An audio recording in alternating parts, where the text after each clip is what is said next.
Jumpa lagi di channel pembelajaran SD Negeri 4 Arjosari. Jangan lupa subscribe dan bunyikan lonceng, serta like, komen, dan share demi peningkatan konten kita. Assalamualaikum warahmatullahi wabarakatuh. Jumpa lagi dengan saya Arifin Budiano. Hari ini kita akan belajar tentang kelas 5 tema 2 subtema 2 pembelajaran 4. Perhatikan bacaan cerpen berikut ini tentang 3 hati penuh kasih oleh Widya Suwarna. Terdengar suara kokok ayam. Nina membuka mata lalu memejamkan lagi. Dari lubang ventilasi terlihat bahwa di luar masih gelap. Namun, ia tidak bisa tidur lagi. Ia memasang telinganya baik-baik ketika mendengar suara ibu dan bapak. Keduanya sedang sibuk bekerja di ruang makan yang tepat berada di depan kamar Nina. Setiap hari, ibu dan bapak harus bangun sebelum fajar. Mereka mengorek kue talam dari cangkir-cangkir kecil. Kue-kue tersebut dimasukkan ke dalam wadah plastik lalu diselotip. Pada pukul 6 tepat akan ada pedagang kue keliling yang datang untuk menjajakannya. Seharusnya Nina bangun untuk membantu ibu. Terdengar suara bapak. "Kasihan, dia masih kecil," kata ibu. "Sudah kelas 5, kenapa dibilang masih kecil?" Bapak hanya ingin Nina diberi sedikit tanggung jawab. Kalau dia berhasil, kita beri tanggung jawab yang lebih besar. Begitu secara bertahap. Kalau sudah besar nanti, ia terbiasa dengan tanggung jawab, kata bapak. "Oh begitu, baiklah. Nanti kita pikirkan cara yang terbaik," kata ibu. Sambil berbaring, Nina tersenyum sendiri. Betapa besar kasih ibu padanya, dan betapa bijaksana bapak. Bapak juga sangat menyayangi ibu. Hingga rela setiap hari membantu ibu di pagi hari. Hati Nina serasa hangat. Kedua orang tua telah bekerja keras untuk membiayai Nina dan kedua adiknya. Mereka hidup berkecukupan. Nina segera bangun. Ia berjalan keluar kamar. "Pagi Pak, pagi Bu. Saya mau belajar mengolek kue," kata Nina sambil menghampiri meja makan tempat bapak dan ibu sedang bekerja. Mereka terdengar terkejut dengan ucapan Nina. "Kamu pasang selotip saja," kata bapak. Nina menggeleng. Dia bersikeras ingin belajar mengorek kue talam. Ibu mengajarkan Nina cara mengorek kue talam dari dalam cangkir. Nina mencobanya. Percobaan pertama belum begitu baik hasilnya. Masih ada sedikit kue yang tertinggal. Percobaan kedua lebih baik. Sampai 5 kali Nina mencoba. Akhirnya berhasil dengan baik.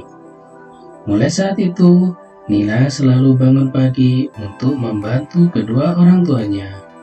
Kini, ia sudah jago mengorek kue talam dan memasukkannya ke dalam plastik. Ibu dan bapak memuji sikap Nina yang sangat bertanggung jawab. Di dalam rumah, 3 hati yang penuh kasih selalu menghangatkan suasana pagi. Dari cerita di atas, cerita yang telah saya bacakan tadi, kalian bisa memetik apa itu arti tanggung jawab yang mana diberikan oleh bapak dan ibunya Nina kepada Nina supaya nanti menjadi anak yang berhasil. Pengaruh kegiatan ekonomi terhadap kesejahteraan masyarakat. Manusia memanfaatkan sumber daya alam di bumi ini untuk memenuhi kebutuhannya. Beberapa jenis sumber daya alam perlu diolah terlebih dahulu sebelum digunakan. Misalnya, hasil tambang berupa emas. Emas harus diolah terlebih dahulu sehingga menjadi perhiasan yang siap dijual lalu digunakan. Dalam proses pengolahan sumber daya alam, manusia melakukan kegiatan ekonomi. Kegiatan ekonomi terdiri atas 3 jenis, yaitu kegiatan produksi, distribusi, dan konsumsi. Jadi ini adalah produksi, ini adalah distribusi, dan ini adalah konsumsi. Berikut penjelasannya. Kegiatan produksi. Produksi merupakan kegiatan menciptakan atau menambah nilai guna dan nilai ekonomi suatu barang untuk memenuhi kebutuhan. Kegiatan produksi bertujuan untuk menghasilkan barang dan jasa yang dibutuhkan masyarakat. Orang yang melakukan kegiatan produksi disebut produsen. Contoh kegiatan produksi yaitu ketika sebuah perusahaan mebel mengolah kayu menjadi kursi atau meja.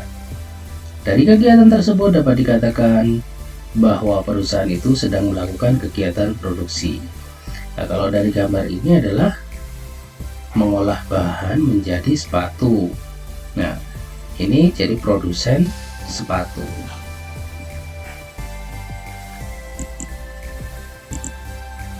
Kegiatan distribusi.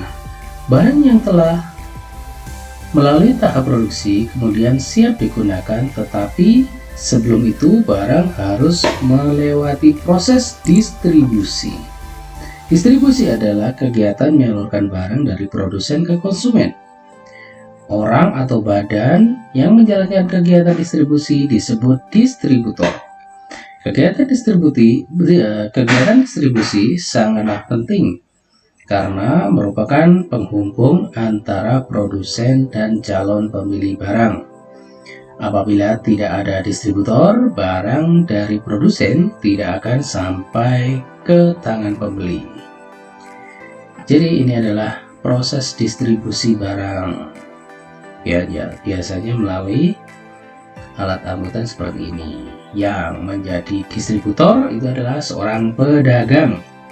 Biasanya pedagang itu adalah perantara dari produsen ke konsumen. Jadi ayah ibunya yang menjadi pedagang, nah itu termasuk distributor. Nah, jadi yang dari produsen itu di bawah distributor untuk langsung dikonsumsi oleh seorang konsumen. Kegiatan konsumsi. Kegiatan distribusi dilanjutkan dengan kegiatan konsumsi. Begitu barang didistribusikan dan sampai di pasar, barang siap dijual ke masyarakat. Kegiatan konsumsi adalah kegiatan manusia memakai barang atau jasa untuk memenuhi kebutuhannya. Orang yang memakai atau menikmati jasa dan barang hasil produksi disebut konsumen. Jadi ini kalau kalian misalnya membeli barang di Indomaret atau di Alfamart, nah kalian tuh menjadi konsumen. Jadi kalian menjadi mengkonsumsi dan menjadi seorang konsumen. Jadi prosesnya dari produsen ke distributor baru ke konsumen. Kalau barangnya diproduksi, kemudian didistribusi dan dikonsumsi. Demikian tadi pembelajaran kita kali ini. Sampai jumpa di pembelajaran berikutnya. Jangan lupa jaga kesehatan, jaga imunitas, patuhi protokol kesehatan. Tetap semangat. Sampai jumpa. Wassalamualaikum warahmatullahi wabarakatuh.